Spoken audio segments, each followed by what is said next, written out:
Okay, so we are recording now.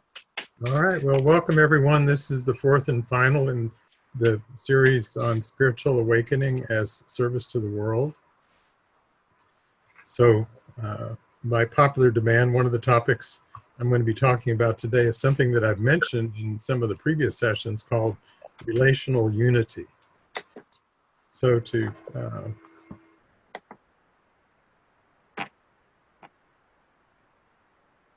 is our normal way of going about our business in the world with a sense of separation between ourselves and everything else. A dualistic state of consciousness, which you can say is analogous to a Newtonian way of viewing reality and the universe, that we are separated from that which we're trying to understand. And on the spiritual journey, the perception that we're separate from that which, however we think of as the endpoint, whether we call it God or the transcendent or the mystery or whatever, or the subtle realms of being, we perceive that as being something separated from ourselves. So that's a dualistic state, which we're very familiar with. The other usual choice on the menu is a unitive state of consciousness, which is easy to attempt to describe, but a lot harder to come by. And this is a state in which we transcend our normal awareness of our separated self. And there's various degrees of unitive experiences, which sounds kind of strange, but there are. And in some of them, one of them is a state of cosmic consciousness, which in yoga is called Savakalpa Samadhi, which literally means with seed. So there's still an essence of identity, but our identity is we feel like we're one with the entire universe. And this is a very blissful state of consciousness. We feel like our consciousness is not localized anywhere, but we can kind of zoom in and experience anything that we choose to. And then even beyond that, there's the highest state of unitive consciousness is called Nirvikalpa Samadhi, which means without seed. And this is a state in which there's no longer any trace of personal identity. There's no awareness of any level of manifestation, even subtle levels of manifestation.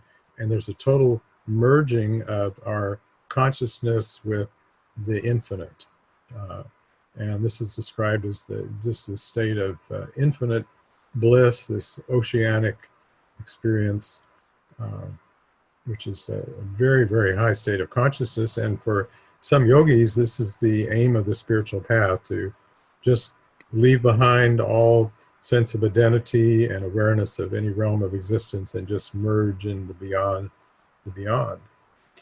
Well, in between is what I call relational unity. And relational unity, I would, rather than calling it a state of consciousness, I would describe it as a modality of consciousness or modality of relationship, in which we still have an awareness of identity, but it's no longer focalized on a separate sense of our individual nature, our physical body, our usual thoughts in our mind, our usual way of thinking about our personality and our emotions. So it's a deep state of, you could call it communion or interconnectedness with whatever it is that we're experiencing. And now you could say there's two kinds of dimensions of relational unity can be. One of them is in the, what the mystics would say is the horizontal dimension or the cosmic dimension. And this would be a state of interconnectedness with whatever it is that you're experiencing in existence. So it could be another person, it could be with nature, it could be with an experience on a more subtle level on which we exist. And the other dimension would be the horizontal, or the vertical, or the transcendent. So this type of relational unity would be our usual way of experiencing ourselves in existence, having this permeable kind of relationship with the higher aspect of our being, which can be called many different things depending on the tradition. Ibn Arabi would call it the Rab, or the personal Lord, you could think of as your plug into the one, however you think of the one being, or you could think of it as the way that you're relating to the aspect of your being that is beyond what exists in physical time and space and the usual realms of physical existence. So there's the vertical dimension of relational unity, there's the horizontal dimension of relational unity. And you might be thinking, well, that sounds nice theoretically. How can I get some of that? How might I experience relational unity? And I would say that all of us have had experiences throughout our lives in this state of what I call relational unity, by whatever way that we thought of it or whatever terms that we used for it. And I mentioned, I think last time, one example would be that you're having a deep conversation with a dear friend, and it may be starting off kind of superficial, talking about what you're doing and going to do and so on. But as you get into it, you're really tuning in to each other, and you find, each of you finds yourself coming up with thoughts and ideas that you would never have come up with on your own, separated. It's like something arises through this kind of permeable interaction that you're having with your friend. And the Sufis would say that a third presence arises when two beings are sharing their presence with each other in this very deep way. Something emerges from that. And I bet each of us can think of times when we've probably had experiences like that. Okay? So I mentioned presence. So this is a necessary, but I would say not sufficient ingredient in awakening, but also a necessary but not sufficient ingredient in being able to experience relational unity. So we hear the term presence, and you might be thinking, well, gee, here I am present on this Zoom call. What do you want from me already? I'm listening, I'm looking, I'm cooperating with being muted while just I sit here and talk. Well, that is a degree of presence, and hopefully each of you is very fully present, but it would be only natural if during the course of this, you're thinking about what you did earlier in the day, what you're going to do later in the day, even your reactions to what I'm saying, your thoughts about it. Well, that reminds me of so-and-so, and kind of going off on free association, maybe because we can't see your hands here, looking down at your phone and seeing if you have any texts come in, or checking your email and so on. So there's different degrees that we can be present to each other. So the bare minimum degree of being present is you're just in the same physical space with somebody, you're in the same room, but you don't have much of your full being there. Your mind is off someplace else. And we experience this a lot during the day, even when we're in our cars driving somewhere. We're probably not, I mean, we're aware of traffic around us and so on, but we're probably not really that present to all that we're experiencing, what's going on around us.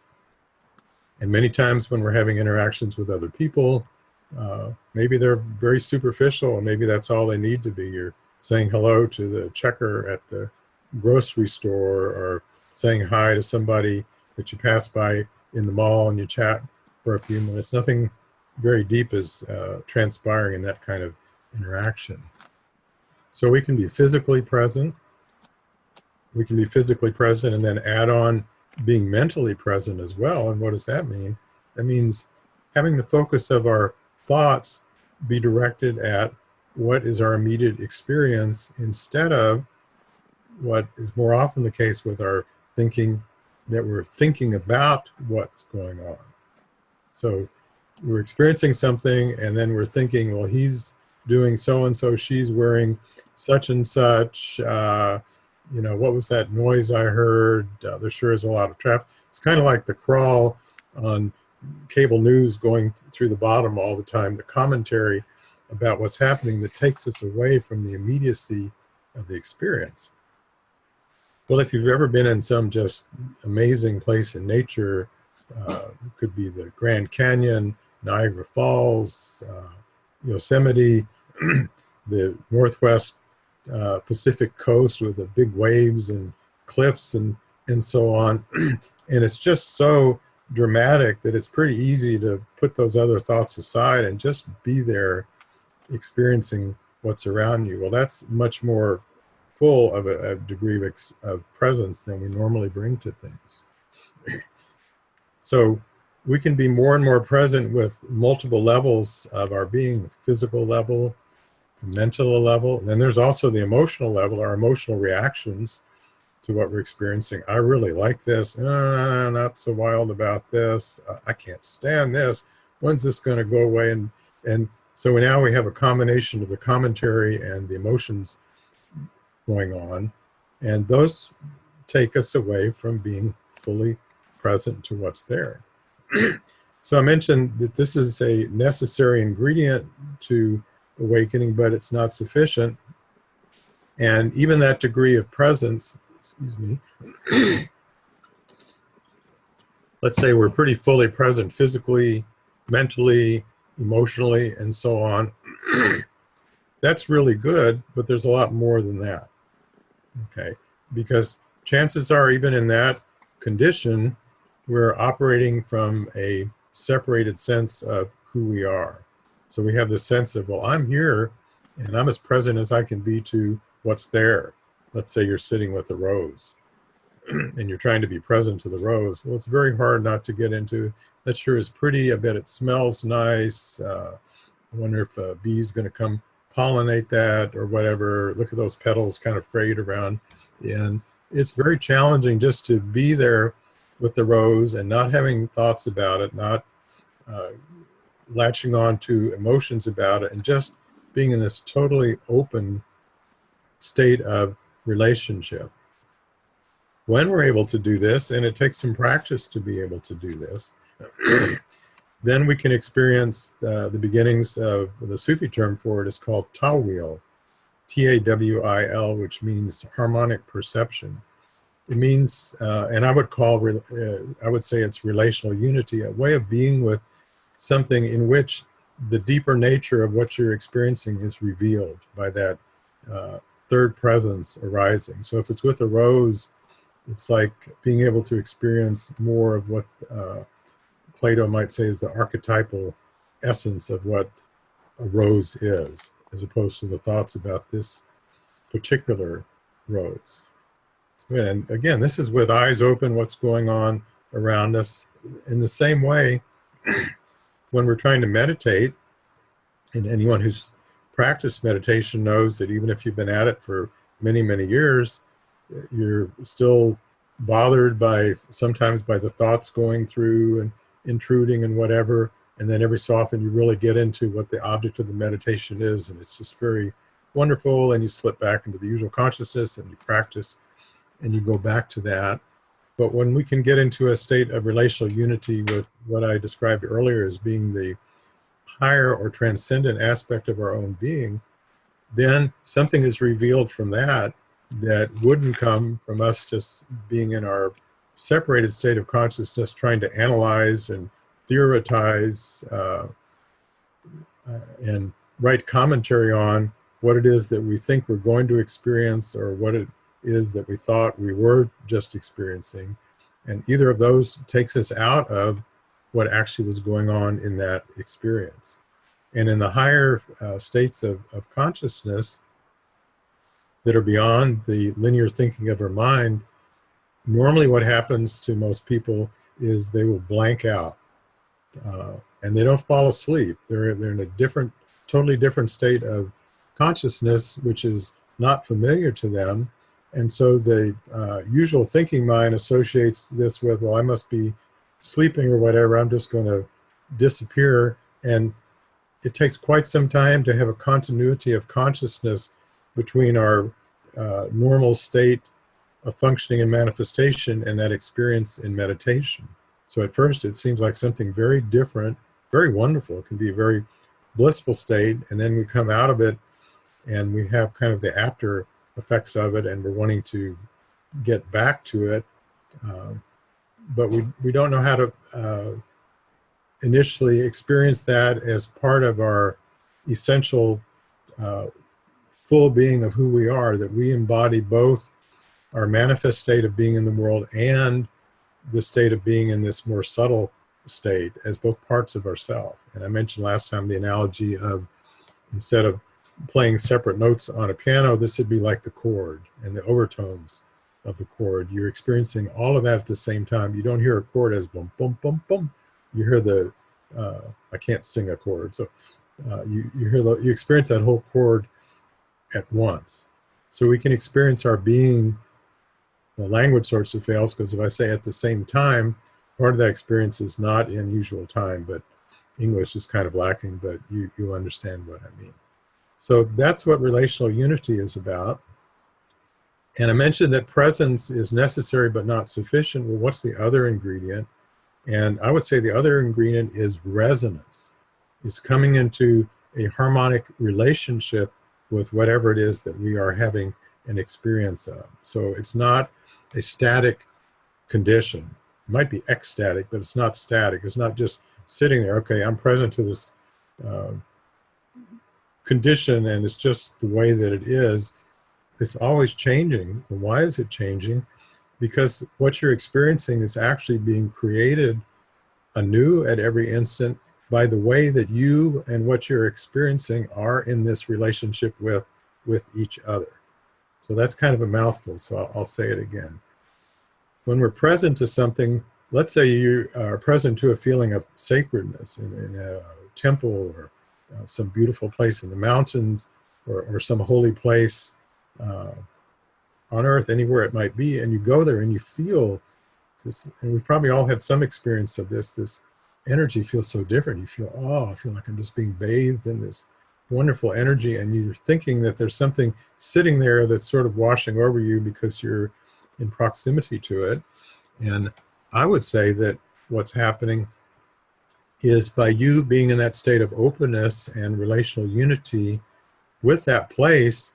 And remember when I talked about Tiller and this linkage of subtle energy with usual manifestation, well, that place has got that association with sacredness because of all that's gone on there before that's brought about this ongoing, continual linkage of the subtle and the manifest. So it feels like you're entering, and you are, a different space, a different state of being, but you could not experience that unless you were opened up to a condition in which you were in resonance with it. It's arising by you in relationship with that which you are experiencing. So this is a different way probably for you to think about, well, what is sacredness about? So this is my little segue into something that I really believe, and that is that every single instant, every single situation, no matter how difficult or challenging that we might encounter in our life, is a potential portal, P-O-R-T-A-L, to the sacred. And you probably think, oh God, there's some god-awful situations. How could that have anything to do with sacredness? Well, it has to do with sacredness by the way that you are relating to it and the meaningfulness that transpires in your relationship, in your way of dealing with that particular situation.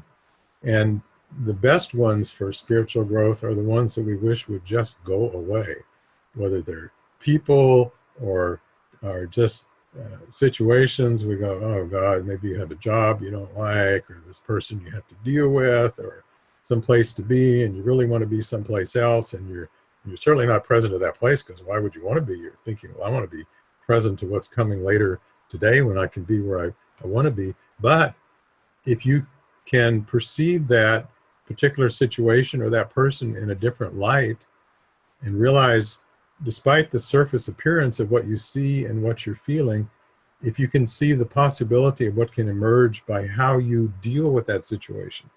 And I want to emphasize, it does not mean the external situation is going to change one bit. So somebody watching might go, well, this is still god-awful. You know, how can you be smiling about this? It's not this magic thing that's going to turn everything nice. But let's say you are with somebody that just really pushes your button and makes you angry, and oh, you can't stand this person. You're thinking what you'd like to do to this person. And then you think, well, okay, that's my habitual dualistic self playing the tapes of what it is used to doing, the conditioned self.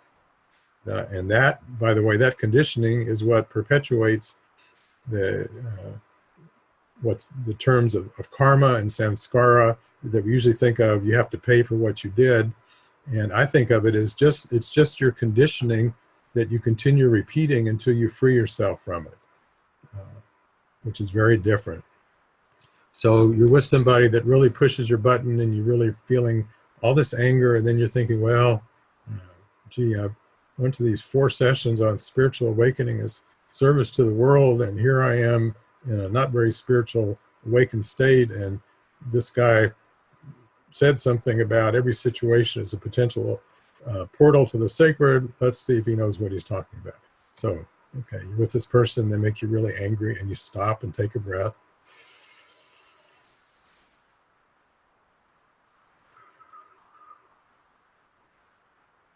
And then just recognize what's going on, the tension in your body, the thoughts in your mind, the reaction in your emotions, and so on. All those tapes are playing, perhaps full steam.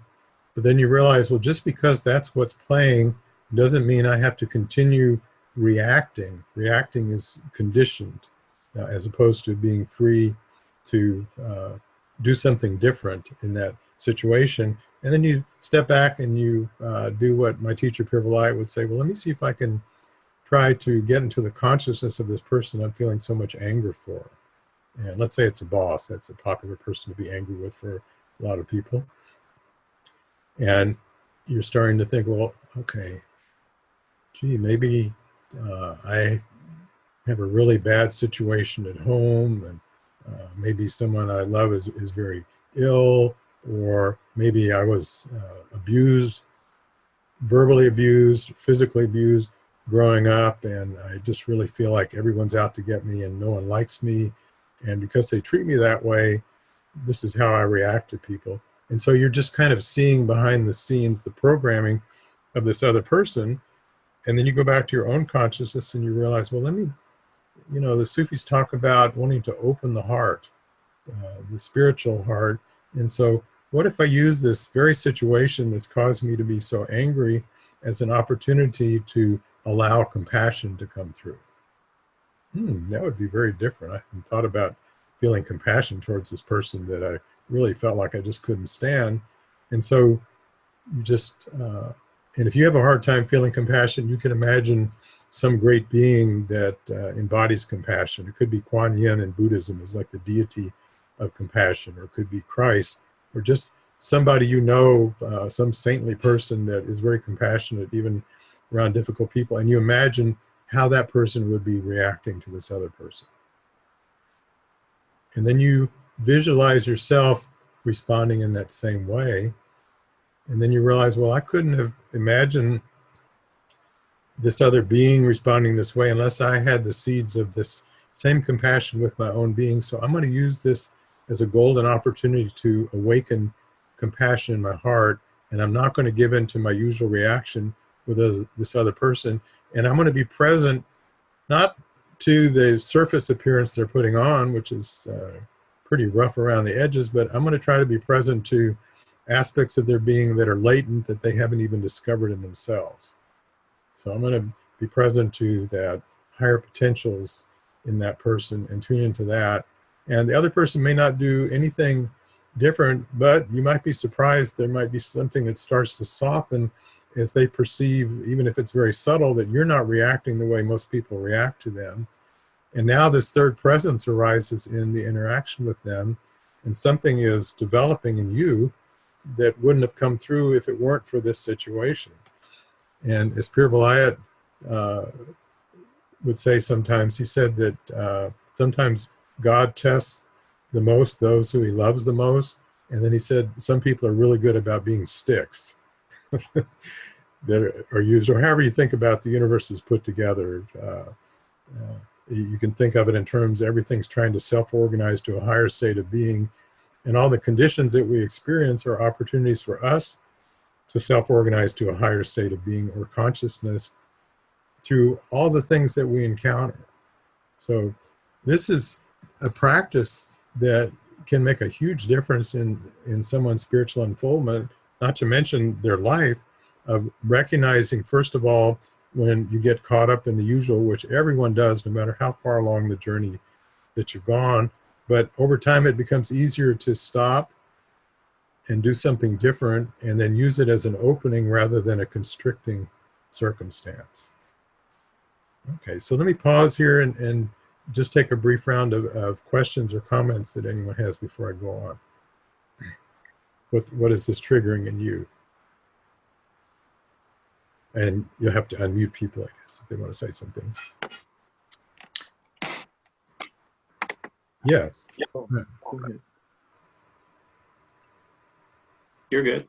Oh, Dr. Weiner, this is just beautiful, and something that I think I admire most about the Sufi path is that it's a path in the world, and not say a ascetic path on the top of a mountaintop.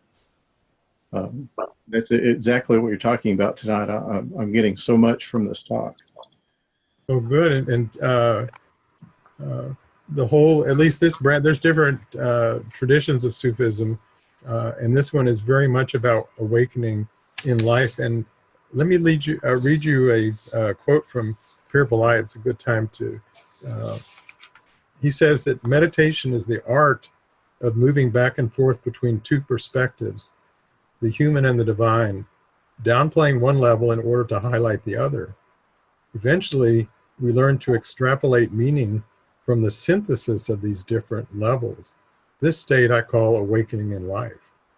For the culmination of the soul's journey is not just returning to its original state. Instead, it is how the soul has evolved through its passage on earth, what meaning has been extracted from its experiences, what archetypal qualities have unfolded as a result of the immense difficulties it has endured, and the unique way each soul's unfoldment has contributed to the evolution of the universe itself. So this is a very different way of thinking about spirituality. It's a evolutionary spirituality that is about transformation and unfoldment, and not about solely about redemption, restoration, which is usually in many spiritual traditions and religion what spirituality is thought to be about: redemption, restoration.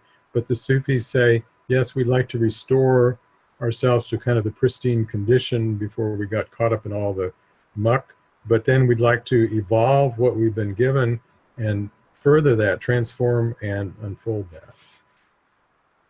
So other comments, questions? Yes.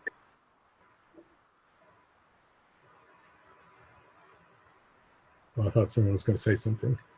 Did you have something, Virginia, or someone else? Just nod my head a lot, because I relate to. Can't hear you. I can nod my head a lot because I relate to a lot of things that you mentioned. I missed two of your things when I slept through half of it, when I looked at the recordings.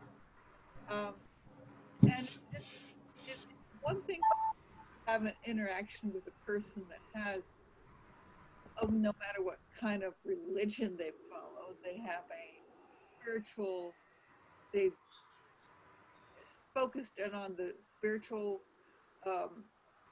root of most religions before they started adding other stuff to it. And if they're not open, it's like you're water and they're a rock. And so you have to keep dripping on that rock, and maybe you'll get through. And maybe not in this lifetime, maybe somebody else in the next lifetime, or who knows, maybe the rock will crack. Because well, people. A point that I've tried to make in the previous talk is being in the state that we're aiming to be in life doesn't mean we're going around trying to do anything to anyone or convince anybody of anything. Hazrat Inayat Khan said that spirituality, the aim is to become a natural human being. So we're trying to become more and more the true essence of who we are and carry that into the way of relating to someone else. And it doesn't mean that the other person, we're not trying to awaken other people. If someone's interested in learning something that perhaps has come from our experiences, that's one thing. But just the way that we relate to people in a natural way. And well, having been a psychologist in private practice for many years before I retired, I mean, there's just about nobody I found that I couldn't connect with, no matter how different they were from me. And it didn't mean we were going to agree about anything. I mean, I've had some clients that were very prejudiced and so on, that I didn't see the world at all like they did, but I could find some common way of connection and coming to the state of relational unity with them. And in that state, it created a presence and an atmosphere in which they could find ways to change that were beneficial for them. And it wasn't me trying to make them go in a certain direction. So, other thoughts, comments? What comes up for me is the idea of transcending or going beyond egoic operating system, so that if I'm in duality, even towards myself, it's hard to get past differences, whether it's ideologies about religion, politics, whatever. And it's also hard to get past being self-critical. And as I learn to become more compassionate with myself, and as I learn to understand more the sources of my own suffering, and how that suffering is 99.9% caught up in a dualistic understanding and view and relationship with life, that then I'm able to start catching myself, as you were saying earlier, when I'm in that state, and to be more present, open, accepting of others, and it's easier to be compassionate of someone else, realizing that it may not be for the same reasons, but they're caught up in this same dualistic confinement that gets in the way of having that harmonic presence that you mentioned. I appreciate that comment. And the thought that triggers in me is, I would say almost everyone is longing for a deeper feeling of connectedness with life, with people, with what's around them. And a lot of people have no idea how to do that, because they have gotten so ingrained in their conditioning and their reaction to other people, them, those, how they stereotype people and so on. But if there's a way of connecting with someone, even if it's for a brief time, you'll notice something softens in them, even if it's just briefly. And even if that just happens briefly, perhaps that is helping to plant a seed in that person to find ways of experiencing that more and more. I think one reason why attendance at mainstream churches, over time, is just going steadily downhill, I would say for most denominations, is that many people are looking for a way of having direct experience rather than just beliefs in what other people tell them, or even what the traditions have said. And as beautiful as those may be, they're wanting to, well, I would like to be able to experience this. I'd like to be able to taste the sacred, the mysteries, what these other beings are talking about. But most people don't know how to do that by their own devices. But my wife Diane and I have been teaching classes to all kinds of groups of people for decades, and we've seldom found any group of people that were at least curious, that excuse me, weren't very much interested in being able to have an experience of themselves beyond what stops at their skin. And what's the obstacle to that for most people? The assumption that they're going to have to take on some belief system that they think can't be the way that things are.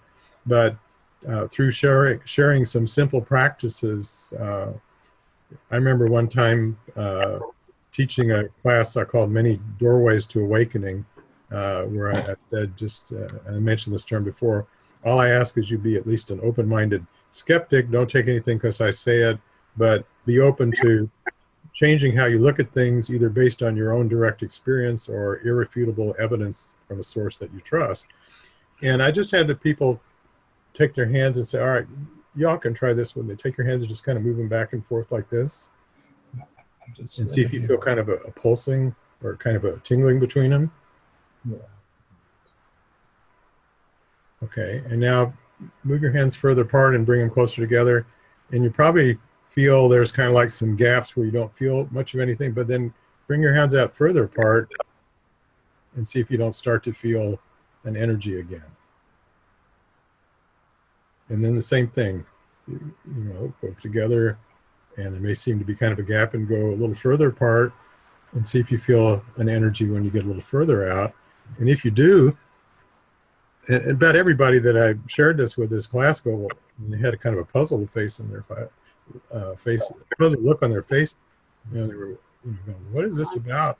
And I said, well, I could give you all sorts of theories about this, but maybe it's something like the orbitals of electrons, where there can be an electron in a certain orbital energy state, and it can be in a higher state, but there can't be anything in between.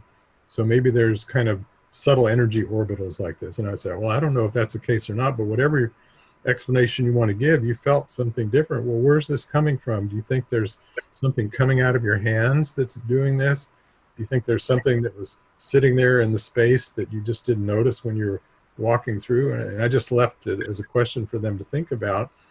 But when people can have little experiences like this through a very simple practice, if they're open-minded, it gets them to beginning to question their assumptions that the world was solely that which they could perceive through their physical senses. And then I would talk to them about Tiller and subtle energy and say, well, maybe something's been brought about by this experience that you helped bring about by this little exercise that wasn't there before. You've opened up a space of possibilities. You perhaps have actually brought about a transformation of the physical space around you just by this linkage that you brought about. That's pretty neat. And I get all kinds of pleasure in sharing science stories and little exercises and things with people, particularly people that may be hardcore skeptics and so on, and they start to get, what is this? Remember from the earlier ones about the chickens and the robots, or the random number generator. I didn't talk about remote viewing. I'll mention that right now. The research was classified for many years, but there were some people, I guess I mentioned it briefly, who would work with a partner, and they would just give them a set of geographical coordinates, and the people that were very proficient could describe in detail what was at these coordinates, and they didn't know what it was before. And sometimes they would describe what had been present in a certain location 50 years in the past that was no longer even there. So they had the capacity, through just doing some simple practices on their own, to experience a state of consciousness where they could access the things at a distance in space, non-local, and at a distance in time, not at the same time frame that they were in. Well, this gets people pretty curious too, and there's books written about this. I mean, the CIA funded this and classified it for many years, and now somebody's told us story about this. The Stanford Research Institute did a lot of research in this.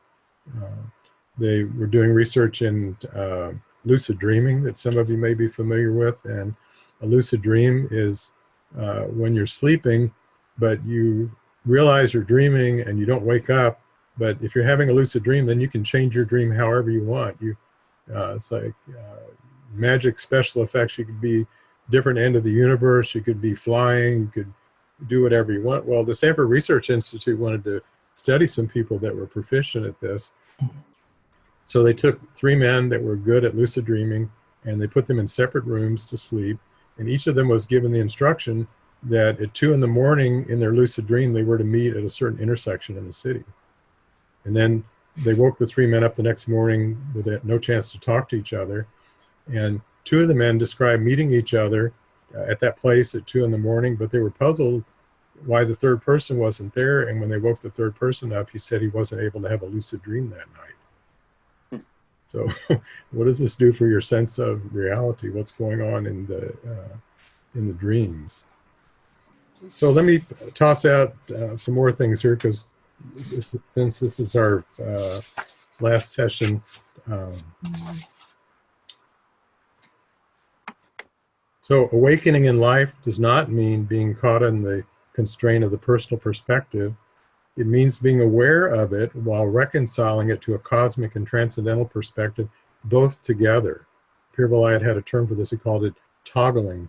The term I refer this to is stereoscopic consciousness. It's being simultaneously a level aware of multiple capacities of consciousness and experiencing both of these as part of your own being, not one's up here and one's down here. Just like you don't think of your toe, you can tune into it, but you don't think of your toe as separate from your same being that has your finger. It's all you. You're not usually thinking of your whole body at the same time. Similarly, we're definitely not used to experiencing ourselves in different realms of existence in which we do exist. And we're certainly not aware, once we're able to do that to some degree, experiencing ourselves as a unitive being that embodies both the manifest and the transcendent state of being simultaneously, both sides in relationship with each other. So I don't have time to unpack that more. That could be many, many hours of trying to explain that in more detail.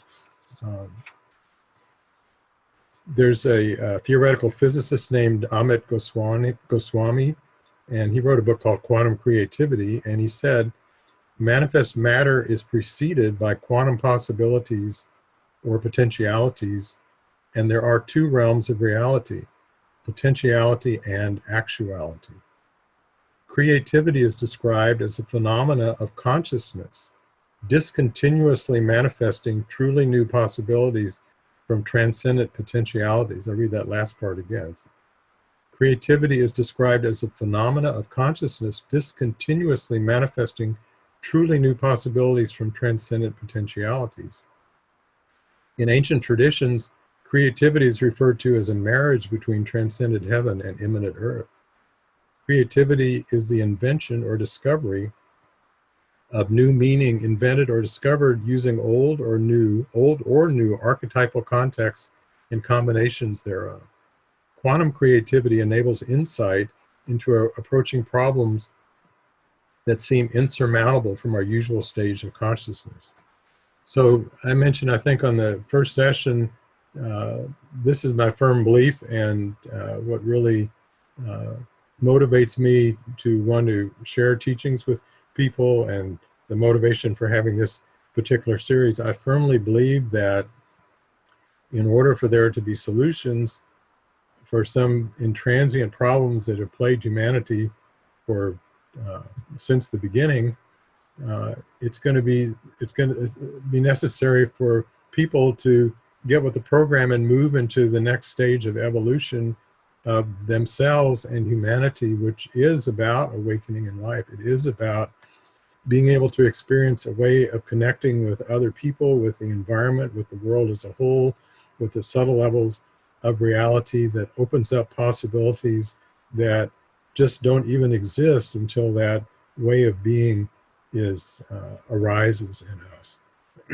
And so this is an incentive to do spiritual practices, not just for what we get out of it, which is plenty wonderful. I mean, amazing experiences, more light in our being and so on, feeling more illuminated, having cosmic states of consciousness and so on. That's all wonderful. But what it's really about to me is helping to further the reason why I believe that we have an existence in the first place. And that is that everything is in the process of seeking to self-organize into a higher state of being and relationship with everything else that's in existence. So everything is seeking to have that kind of connectedness with all that is in that horizontal dimension, that cosmic dimension of experience, but also in the transcendent dimension, to bring forth that which can only come through this marriage of the manifest and the transcendent. Ibn Arabi, as I mentioned last time, said that humans are beings of bi-unity, bi-unity, and that means we are human divine, or you could say human transcendent beings, that we exist in both realms, but we normally only identify with what's on this side of things. But when we can fully awaken that relationship between both sides, then both sides of our being are furthered, and there's an evolution of that, and there's an evolution of everything through that. It's not just that we gained something ourselves from that. We brought a gift to all of existence. And we do that when we have this degree or way of relationship with each other and how we go about our business during the day. So to me, this is a wonderful reason to do spiritual practices apart from all the other reasons that I've mentioned. We're actually, you know, you see signs on the highway, so-and-so's adopt this stretch of highway, they pick up the litter. Well, how about adopting your section of the universe, and you're not picking up the litter, but you're bringing forth a transformation of the whole space. You're beautifying existence. So let me pause here, and we're in the last kind of 10 minutes of this series, and I would love to hear from you what you've gotten from this, what questions it's generated, what comments that you may have, and where you see yourself going from anything that you may have gleaned from this.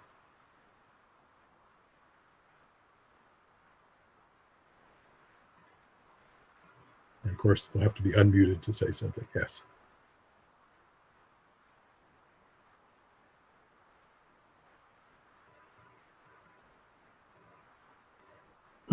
Well, I'll ask a Yes, question.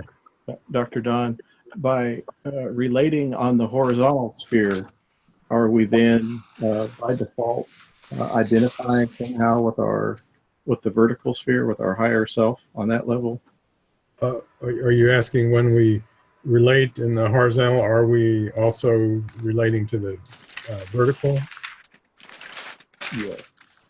Well, you could be, but there's different directions of focus. Just like in meditation, that one kind of meditation can be just focused on being totally present, of slowly walking to each step, to your breath. I mean, just what's immediately there. Are other kinds of meditation, you may be having experiences in the transcendent realm. So it depends on your intention, and you could say the direction of consciousness that you're wanting to modulate in your experience. We'd like to have the capacity to modulate our consciousness fully outwards in the cosmic dimension, and also fully in the transcendent dimension, and ultimately experiencing the circulation of our consciousness, our beingness, throughout all of those levels.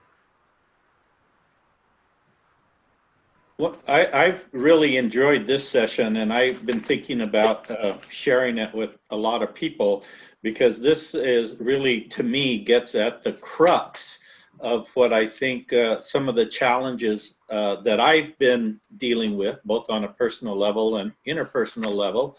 And that's the idea of being much more cognizant and knowledgeable and aware of this egoic operating system. How and when am I being bound by this dualistic way of seeing the world and myself in this world, and how I relate to it, so that then it becomes more visible to me when I'm trapped or bound by that. And then at the same time, and so I'd like books or references about, are there good resources out there about the different stages of this egoic operating system, so I can say, there I am in my primal egoic stage again, lusting after sugar or whatever it might be.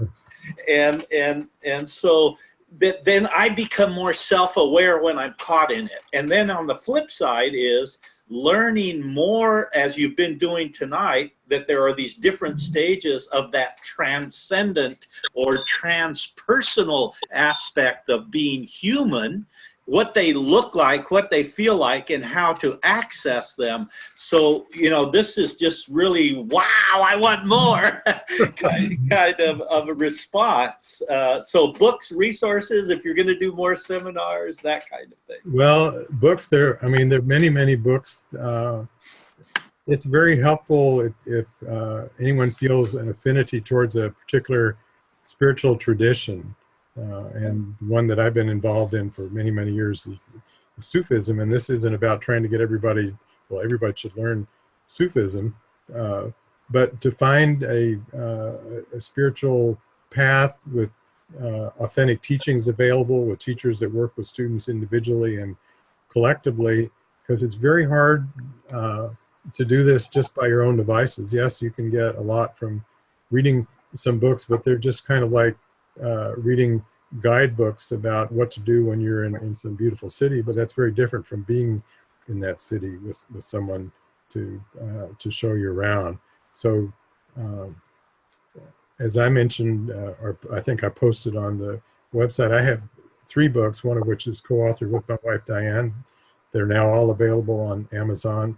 Upgrading the Operating System of the Soul. That one's the most advanced one. The Gabrielite Work, Broadband Spirituality for the 21st Century. That one is, I think that's a very wonderful book. That's the one that I wrote with Diane. That's kind of a synthesis of the work we've been involved in for many, many years. It talks about relational unity, talks about what we call the meeting place in this bi-unity state of consciousness. And then there's GPS for the spiritual journey, which is kind of an introductory. But there's so many books about mindfulness, about presence. Pir Vilayat, who was my teacher, has written a number of books that are just fantastic. And some of them are pretty advanced, but I would recommend him very highly. P-I-R and then V-I-L-A-Y-A-T. You can find him on Amazon. He's got several books, one called Awakening in Life, The Call of the Dervish, and his most recent one is this big kind of compendium of so many meditation practices, some of which are quite advanced, that he taught throughout his life. So, I mean, I would recommend that, but it's certainly very helpful to have someone that you can study with. But I hope that these 4 sessions have whet your appetite, those of you who are present here tonight and those of you who may be watching this down the road online, to not just hear about it and think, well, that sounds really good, but to find a way that you can pursue your own course of awakening, or if you've already begun on some spiritual journey, how you can deepen what you've been doing, tools that will help you further the purpose of your journey. So thank you for that comment. And I'm glad you're feeling excited, and I hope everybody's got a spark that's been kindled about possibilities for yourself, because I really believe what Ibn Arabi said that I mentioned before, that every being has access to a unique part of, he called it the divine wisdom, you can call it cosmic wisdom, that no one else ever could have access to. And that is really true. And we talked some last time about uniqueness, and many people have issues with self-esteem, and it's hard to feel, well, what's special about me? And it isn't that the specialness is in your normal sense of identity of yourself, but the specialness is in that which you perhaps have yet to discover that can emerge in you as you work towards becoming more of the fullness of who you really are. And Pir Vilayat would say, dare you have the courage to be who you really are. So it's a path for the courageous to keep pursuing and to be able to look at the obstacles along the way, which include doubts and problems that you face in your life, and then stepping back and asking. Pir Vilayat would say, well, what quality am I being challenged in by this particular situation? It could be patience, could be compassion, it could be truthfulness, it could be beauty, any number of things, and then seeing that very situation as an opportunity for you to further that quality. Like life has provided you with your own personal instructor who changes their disguise throughout the day and appears in the form of different people and situations to help move you along your way. And life will never be dull if you can do that. Well, thank you. If no one else has any more comments, I'll close with a little quick announcement. And thank you, Dr. Don Weiner, retired psychologist, Sufi teacher, author, and we appreciate your sharing your time with us. What we're thinking about doing next time, which would be next Tuesday, we typically meet the first and third Tuesday of every month on this same Zoom site, and usually it's 6 o'clock Pacific time. And our topic for the next Tuesday will be a continuation of what Dr. Don has presented us with, and more of an open forum discussion. What did you resonate with? What do you want to find out more about? What are your thoughts and comments about what Dr. Don has presented, etc.? Just a continuing conversation. So I would invite you all to that next Tuesday, 6 p.m. Pacific time. And again, any last comments, words of wisdom before we close this evening? Well, once again, if anybody has any questions or comments after this, I would welcome your communication. There's a blog space on the uumystics.org. If you click on, I presume that blog will still be there after this is done. And you can post things there, and I will get back in touch with you. So I would welcome further communication if you desire. But thank you very much for hanging out with this through the whole 4 series. Well, we're hoping to have you again, Dr. Don. Okay. Sooner rather than later. Thank you very much. All right. Namaste. All be well. Okay. Bye-bye. Bye-bye. Right.